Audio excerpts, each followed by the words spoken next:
Enjing hapunten, sababaraha menit kaharep anjeun sareng kuring Siti Romlah ngabahas warta anu aktual sareng dipercaya. Kusabab intensitas curah hujan nu luhur 20 desa di Kecamatan Aceh Tenggara katarajang banjir sareng dinten ayeuna hujan masih neraskeun ka eta daerah.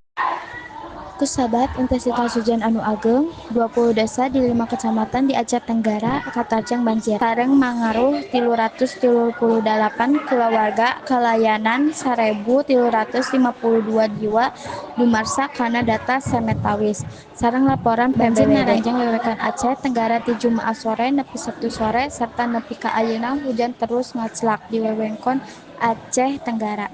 Ieu masih nyebabkeun 20 desa anu banjir. Mulai banjir dari hari Selasa 8 Oktober 2024 sampai dengan hari Sabtu. Jadi yang terhimbas banjirnya adalah 11 kecamatan. Itu terdiri dari 46 desa. Salain tinggal lelapkeun imah warga, banjir oge ngagebeg jalan-jalan vital anu ngahubungkeun kacamatan jeung kacamatan. Nepi ka hese ngaliwat kendaraan roda 2 jeung 4.